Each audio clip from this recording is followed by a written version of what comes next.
ஒரு கார்த்திகை மாத கருக்கிருட்டு. செங்கல்பட்டிலிருந்து படப்பிடிப்பை முடித்துக்கொண்டு எம்ஜிஆர் அவர்கள் நடுநிசி 12 மணி வாக்கில் காரில் வந்து கொண்டிருக்கிறார். கண் விழித்தவாறே தனது காரில் எம்ஜிஆர் அவர்கள் வந்து கொண்டிருந்த பொழுது வழியில் போலீஸ் உடையில் நின்ற ஒருவரை பார்க்கிறார். எம்ஜிஆர் அவர்களின் கார் அவரை கடந்து செல்கின்ற போது எம்ஜிஆர் அவர்களின் நெஞ்சில் பொறி தட்டுகிறது.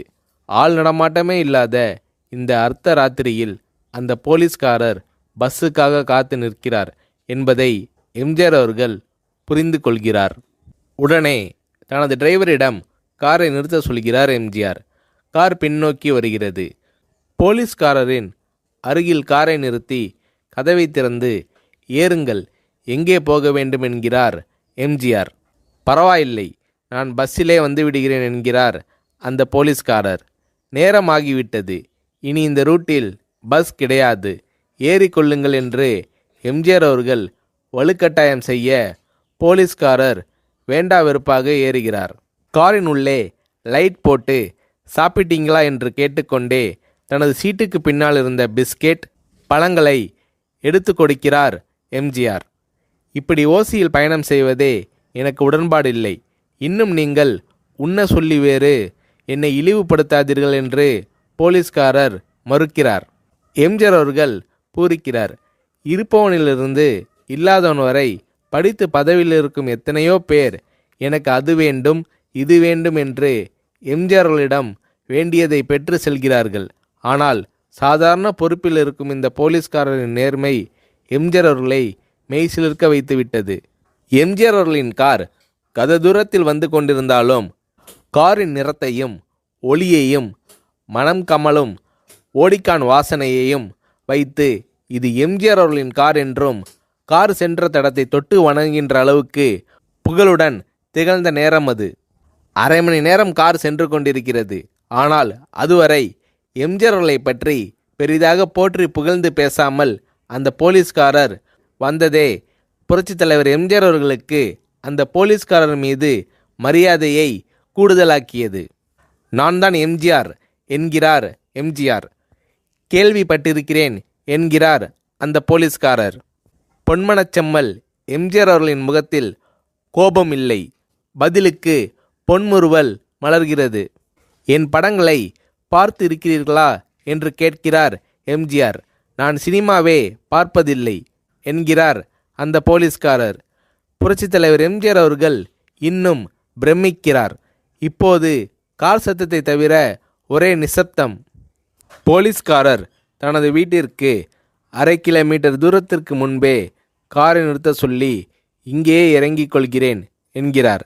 ஏன், நீங்கள் குறிப்பிட்ட அந்த விலாசம் இன்னும் 1/2 கிலோமீட்டர் தூரம் இருக்கிறதே என்கிறார் எம்ஜிஆர்.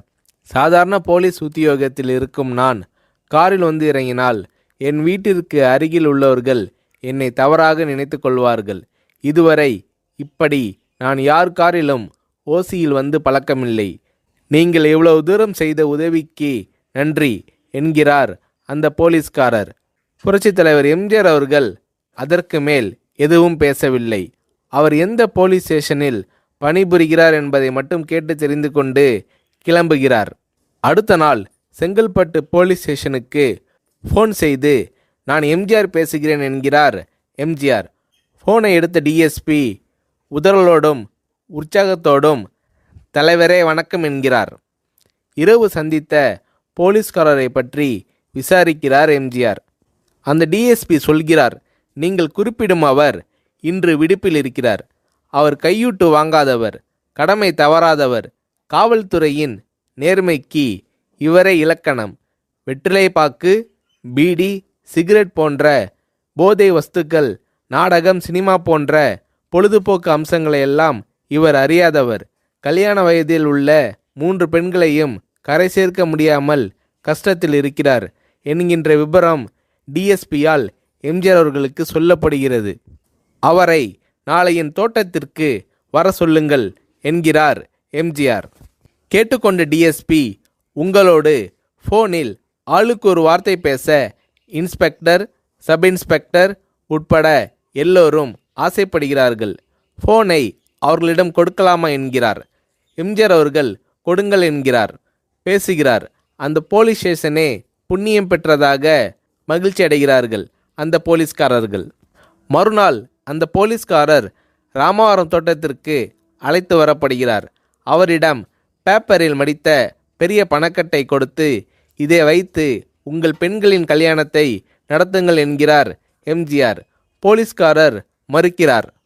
நான் ஏதாவது உங்களிடம் காரியமாற்ற சொல்லி அதற்காக கொடுத்தால் அது தவறு. என்னால் ஆக வேண்டியது உங்களுக்கும், உங்களால் ஆக வேண்டியது எனக்கும் எதுவும் இல்லை.